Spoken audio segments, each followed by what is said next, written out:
Hi, everybody. My name is Remzi Kulen. I'm an immigration attorney. Welcome to my YouTube channel.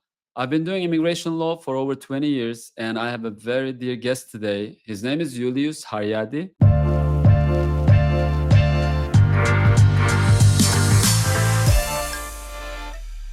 Julius is an IMG, and he's also a doctor, and he has a great community of IMG friends. He has a YouTube channel, and he talks about IMG issues all the time. We have collaborated in the past in his YouTube channel, and this time I have invited him over because he has questions about national interest waiver. Julius, welcome to the channel. Thank you so much for having me. My name is Julius Haryadi. I'm an internal medicine physician working here in the US. I work as a primary care physician and also hospitalist per diem in a hospital. Now, I have been helping non-US ING to match. And then, of course, when we get international medical graduates to match, to come to the US, we need visa. So that's where me and Remzi connect. And then we talk about visa a lot. And then I found that a lot of non-US IMGs is not aware about the EB-2 and NIW visa. So I think this is a lot of big missed opportunity from them. And so I figured that let's make a session. We're gonna kind of unpack everything related to the EB-2 and NIW visa, so people can have a chance to come and increase their chance of matching. Because I think visa is like a big thing. If you can get a green card, that your chance of matching is increased significantly. So again, thank you for having me. Absolutely. And it is great because you can sponsor yourself and you can get it on your own without the need for an employer sponsorship. So yeah, national interest waiver is a great mechanism to self-sponsor yourself. Perfect. Okay. So if we're ready, we're just gonna start on the first question. You ready? Yeah? Yes, I am. Okay, so let's talk about the very, very broad question here. What is EB-2 NIW visa in brief? Can you explain? If you are working in a field of national importance to US, and if you have contributed to your field, and this contribution is significant, and you would like to continue with that contribution in the United States, you may be eligible for a national interest waiver. The name itself gives it up, actually. It is in the national interest to bring you here and waive the employer sponsorship requirement. So all in all, it's called national interest waiver. It is not limited with certain occupations, but usually academicians, entrepreneurs, athletes, artists, researchers, doctors are qualified for national interest waiver.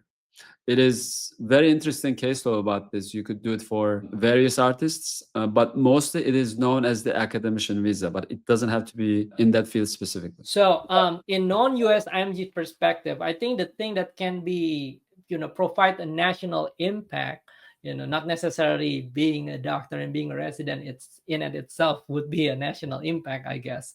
But if it is, and I'm wrong, then you can let me know if that becoming a doctor itself already a national impact. But we always think that it's research that actually bring that a national impact. So I guess, that is correct, because even if the person is a very renowned doctor and have practiced for a very long time, is very successful, it's hard to file the national interest waiver application as a doctor because of many reasons. First of all, usually these medical graduates don't have licenses to practice in the US. And the second problem is, how do you prove that a doctor has really contributed to the field? Whereas if this person is a researcher, it is easier to prove because articles are involved, publications are involved, citations are involved. Then you can say, I have contributed to this field because I have these articles, these publications, these book chapters, these conference materials, and people actually cited them. And these are not laymen, these are learned people. These are people who are practicing in this field. They found my article to be valuable so much that they have cited it in their work. So this makes it easier for immigration to understand that this person has done really good for their field, and also they contribute to the field because they were cited. So medical professionals, even if they are very good practitioners, we always try to look for that research part. Can we find the research? Not necessarily a lot of publication citations maybe, but the research that has contributed to the field? I guess this kind of like you did answer it, but we'll ask you again to make it more specific. What research usually considered to be of a national impact? Do you think you have some examples? Because people have been done a lot of research about this and that. Usually, non-USIMG would do some form of meta-analysis type of research where they combine multiple research, come together, get a new conclusions. I try to make it as simple as that. Is there any type of research that you would consider, oh, this one has a really good chance? Is it the topic? Is it the magnitude? Is it what is it? That would be. I mean, it could be a variety of fields. The most obvious example that comes to mind is always cancer research, because it is not cured yet. And there's a lot of academicians working on it, scientists working on it. There is little by little movement every day, but there is no certain cure yet. So anything that goes into cancer research moves the field a little bit further, gives more understanding of the disease, or a different approach to the disease, or a different way to diagnose it or to treat it. Anything that goes along those lines is always very valuable. But just because you work on that field doesn't mean that you're going to be qualified, because you have to also show that you have contributed to the field, right? So that is also important. For some other things, for example, I'll give you an example of a school teacher. This is an actual case, a very successful school teacher. And I think he did really good stuff for these students. But there were two problems. One of them was the substantial merit, which is the schoolwork is confined to that school area.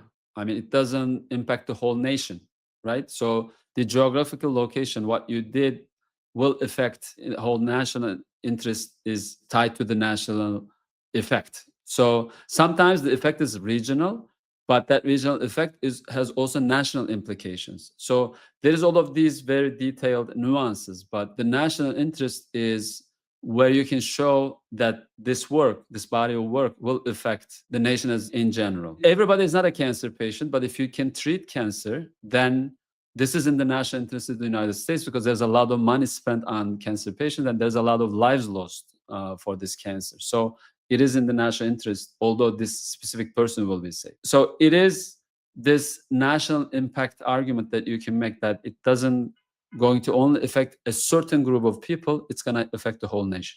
And then that nation obviously has to be United States. Right? Absolutely, yes. Obviously, because I have students who made research regarding cancer, which is nice.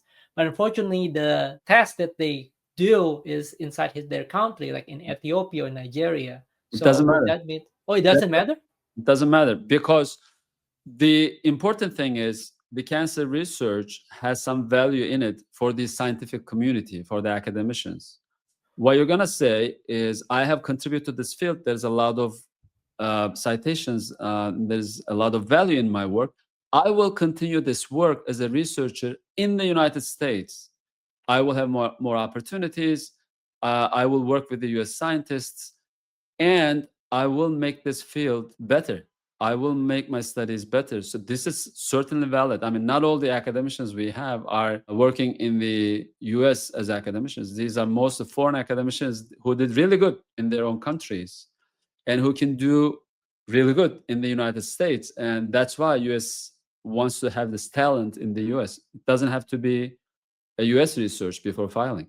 Oh, wow. That's new to me. That's very interesting, because I mean, he had a research that's very, very nice. If I recall correctly, is about how we can diagnose cancer kind of like early using an AI technology, but he used it in the Ethiopia, community at first. But I think that can be really applied anywhere else. And then if he used US database to do that, I think it will become a very great national impact. Imagine you can use this. He has been done research for. Absolutely.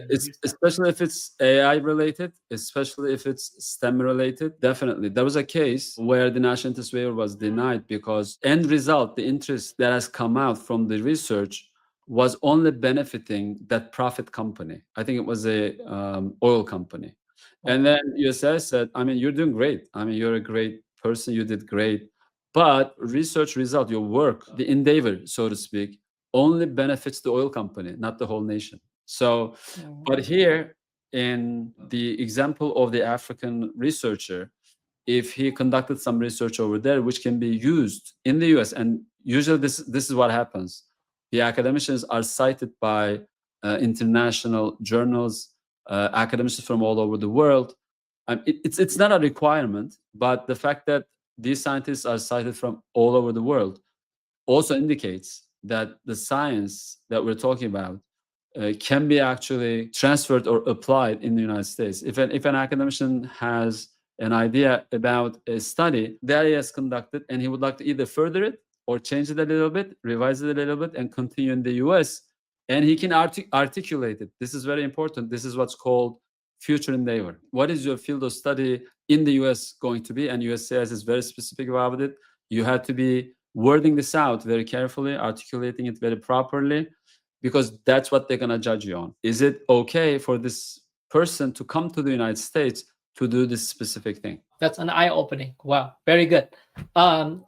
The next question is country where you're from matters?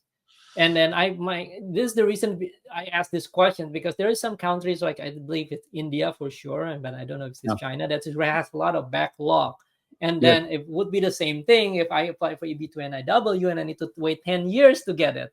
So that's the question. That's kind of the country where you're from matters. It does. And I'm opening the visa bulletin as we speak. Yeah. And I'm going to tell you which countries are listed separately in this visa bulletin because of the country subscription issues. So in the immigration world, you can only give so many green cards to the people in a given year. And then there is a country limitations. You cannot give a certain number of those green cards to the nationals of the same nation. So countries like China, India, Mexico, and Philippines are usually listed separately in the visa bulletin because these countries use the green cards the most.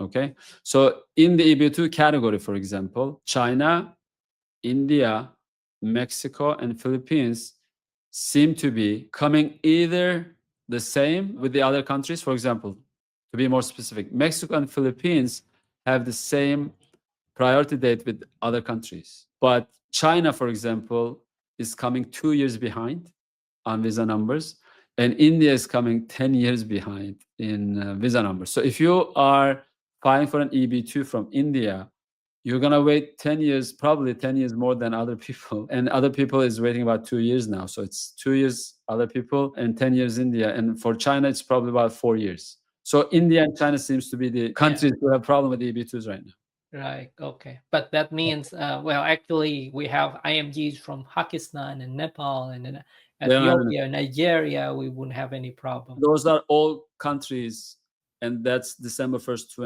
2023. And I want to mention one more thing. There is something called cross-chargeability that we use. If your spouse, if you're married, and if your spouse is not from India or China, you're Indian, you're Chinese, but your spouse is not, then we can use your spouse's country of nationality to get you through the system faster. So that's also that, which is I think very good idea. Yeah. Yes, I heard about that, and a lot of people saying you should marry somebody from Pakistan, Nepal, from India. That was like the joke that I heard. That's the joke I heard from the IMGs. I don't know if it's a reason to get married to someone, but that's certainly an advantage. Yes. Yeah. And then so the next question is, how long is the process? Let's not talk about India, China right now. Let's talk about the different countries, like Pakistan or the process. How long is the process? Yeah, the process consists of preparing the case, filing the case, and then there is processing times, and then there is visa availability issues. So I'm gonna touch on everything one by one. The application preparation usually takes anywhere between a few weeks to a few months, I think. It really depends on how ready you are for the applications. You know, some applications come almost ready. You just have to find out the best strategy, bring the documents together, and file. These take usually a few weeks. These cases usually don't have any support letters. It is so good that you can actually get this case approved without a support letter. At least that's what you think. So these take usually a few weeks to get prepared. If you want to get some support letters, then you need to add at least a few weeks. If you're waiting for the people to return from vacation to give these letters, or if you're waiting for your article to come out in the next publication, you may have to find You may have to wait a little bit. Sometimes personal statement, to write that personal statement, our applicants need their time. It comes back and forth between us. So that may take some time. So the preparation is usually a few weeks to a few months. Once you file the application with USCIS, the filing of that date is your priority date. And the I-140 adjudication takes anywhere between 4 to 8 months, sometimes shorter, sometimes longer. But luckily now there is a premium processing service in national interest waiver applications. If you file the case with with premium processing, which is by paying extra fees to the government, they look at your case within 45 business days. Wow. Now, is premium processing a good option to expedite your green card? Not always, because the fact that your I-140 will be approved sooner doesn't necessarily mean that you will get the green card sooner, because you still have to wait your priority date at the visa bulletin to become current. So we have cases where the I-140 is approved, but our academician still is waiting for the visa numbers to be available to be able to get the green card. So that is where the visa numbers are important. And we're now not talking about the application processing times. We're now talking about visa availability. And that has nothing to do with the backlogs. That has nothing to do with how busy immigration or consulates are. It's just that there is not enough green cards to approve your green card, and you have to wait for the green card numbers to be available. I have clients who've been waiting after the I-140 approval for their green card visa numbers to become available for the last 8 months, 10 months. So all in all, it takes about 2 to 3 years nowadays to get the EB-2 national interest waiver. Having said that, these time periods is always subject to change. And there is an opportunity, if you are in the US already on a different visa category, that even if the green card is not available yet, you can file the 485 application sooner so that you can get an employment authorization and a travel authorization while your application is pending. I know it's a lot to take, but what I'm trying to tell you is there is application processing times, there is visa number availability. Processing times, we can know more or less. Visa number availability is something we need to follow with visa bulletin. So all in all, it takes about 2 to 3 years nowadays to get an EB-2 green card approved and green card in your hand. Okay. But you mentioned that we can actually, you do some applications where you can actually travel to come to the US before the green card in your hand. You said because we get the employment authorization number and such. The I-140 initial application is always with the USCIS, Yeah. but that's not giving you any status, right? Okay, yeah. The second part of the application is either adjustment of status in the US, meaning take me from J1 or H1 to convert me to the green card, or if you're not in the US, you're going to the consulate to get your green card interview, right? Yeah. So if you are in the US already, while filing the second part of the application, which is adjustment of status, you can file employment authorization and travel authorization. Yeah. But you can only do this if you're in the US. If you're waiting for your interview at the consulate abroad, you get your green card and then you come in. There's no employment authorization or travel authorization at the consulate interviews. And then correct me if I'm wrong, because I'm based on the logic, I think I should get this one right. Let's see. If you're on J1, I don't think you can switch to green card via NIW without going back home. That's a very good question. Now, J1 is a little tricky, right? Because some J1s, or should I say most J1s, have a 2-year rule. Correct. And at the same time, for international medical graduates, there is always J1 home residency requirement, right? So there is instances where you can waive this J1 home residency requirement. If you can waive it, right, you can file an adjustment supposedly in the United States. If you cannot waive it, then you need to go wait in your country for this residence period to be over, and then you can come back after your green card interview at the consulate. I get it. I guess my question is there a way I don't need to waive it?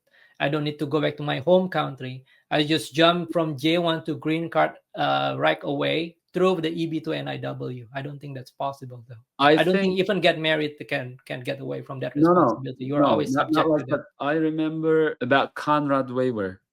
I think you go and you that's where I did the Conrad waiver for 3 years. Yes. So yeah, but my question is the problem with the waiver, of course, that you only have like 30 spots if you use a contract.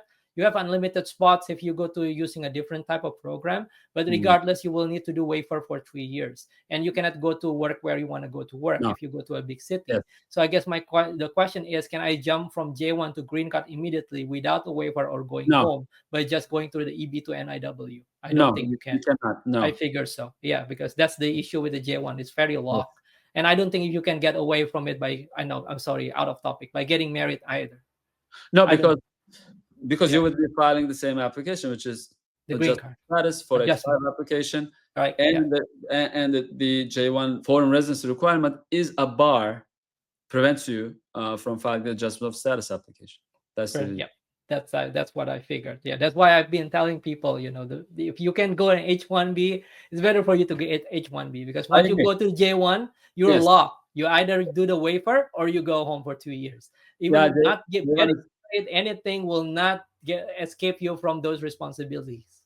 J1 versus H1. I mean, J1 is easier to get. Yeah, Most institutions and schools would offer you J1 because they don't have to deal with USCIS. There's a program with Department of State. They just get you the papers. You go, you get. I mean, it's consulate and the institution. USCIS is not involved. When it's H1, you need to get the USCIS involved, and there's the filing fees, right? There's the right, Department of Labor that comes into play. right, right. So that's why J1 is preferred mostly and not H1. But I agree. As far as the getting along with each other thing, H1 and green card gets along much better than J1 and green card. That's for sure. Yeah. All right. The next question is, how much is gonna cost you to apply for the EB-2 NIW? This is on a case by cases, at least in our firm. We have a team that evaluates the applicants, and we do this for free. We have a link on our website. People fill it out, and then it goes to our team. We have 3 meetings every week. We actually go over the candidates. Sometimes we get back with a follow-up question. Sometimes it's very clear that it's an NIW or an EB1 or O1. We do it for all three, by the way. And then we know more or less how much time we're going to spend. We usually have 15-minute free Zoom meeting with them, explain the whole procedure, etc. And then we send them a quote. But it's flat fee, and that's usually what we do. But it's hard to say how much it's going to cost, because it depends on how much time we're going to spend, how ready the case is. And then there is also the USCIS filing fees, which has been increased lately. It's not going to be a few $1,000s, the whole package. It may be between 5K and 10K. At least with us, nothing is really more than 10K, unless it is questioned really bad or something. But we always get back with a flat fee. So I think that would give an idea, more or less. But if you want to get a clear quote, then people should write to us and let us do a free evaluation for them to see if they're qualified. Yes, perfect. The next question is, there any guarantee you can provide before they actually, I should mention, before they actually pay for you? Like, you do the evaluation, you do the pre-evaluation, right? And then I don't know if you already made determination. Oh, look, you see, I think your chances is super good, so you can go ahead and pay, and you can say that it's 90% or 99% is going to be approved. And if it's not approved, you get your money back, that kind of thing, if you do that. So I guess that's I'm gonna speak for our firm. So sure. If we don't believe the case, if we don't think that the case is gonna be approved, we don't take the case, because we have, I think, 98 to 99% approval rate, maybe more than 99 point something. I didn't check the last statistics. So we don't wanna tarnish that reputation first, and secondly, we don't wanna mislead our clients.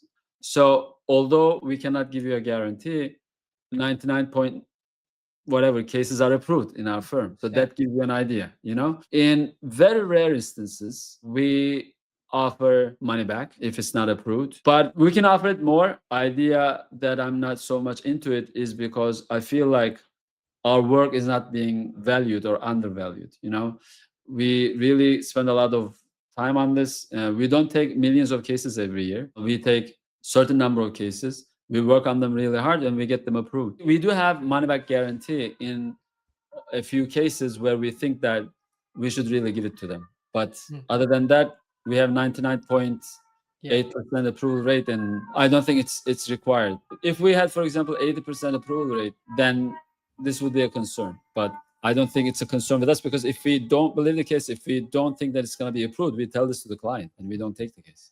Oh, I see. Yeah. So as soon as you feel like, okay, good, I think I'll take your case, then you're gonna get into that 99 something percent. Yes, hopefully. Right? Okay.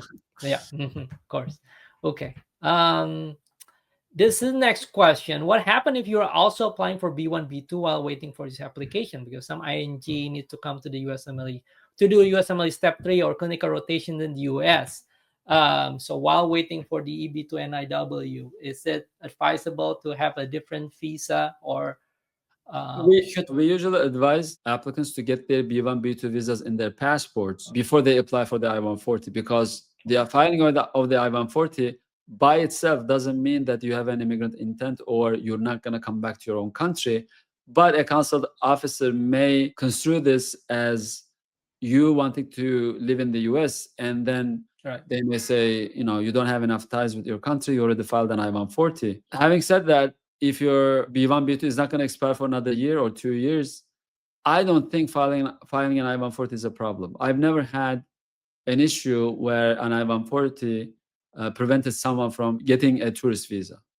But like I said, if B1, B2 is expiring in the very near future and you need some time to prepare for the I-140 application, I would say do the B1, B2 first, and then do the I-140. Get your 10-year B2 visa in your passport, because you're going to need to travel back and forth maybe for tourism purposes or to get the exams. The entry, on the other hand, is a different scenario, because most people ask, if I'm entering on a tourist visa with a filed I-140, am I going to have a problem because I filed an I-140, now I'm trying to enter as a tourist?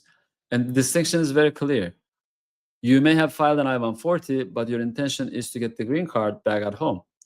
If you're entering the US with a tourist visa and your intention is to stay a short period of time, you have a return ticket, and you have only limited resources with you, such as you're coming in the summer, you have bathing suits, t-shirts, and you're not having winter clothes with you, right?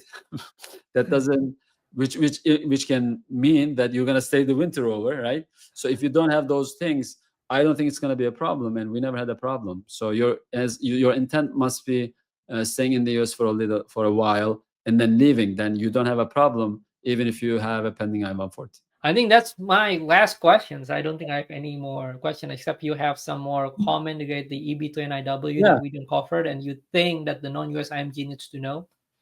I think sometimes people think that this is such a difficult visa, we cannot get it. It is, and sometimes people think that it's so easy because their friends who have lesser qualifications than them got it. So most of the time, both are incorrect. So I would advise for you to check it out on your own with us, for example, because it's always a case-by-case determination. Just because somebody else got it or somebody else didn't get it doesn't mean you can or cannot get it. It's a very different area where a lot of discretion comes into play with USCIS, and we know how we can attract the better discretion in national interest waiver cases. I like national interest waiver cases a lot. I like EB1s. I like O1s. It's a very different area. There is never a dull moment in this area. So we would be very happy to help you and your followers if they are thinking about exploring this option. Yes. What I like to do is actually, because it takes 2-3 years for the applications and all those, there's a lot of planning needs to be done.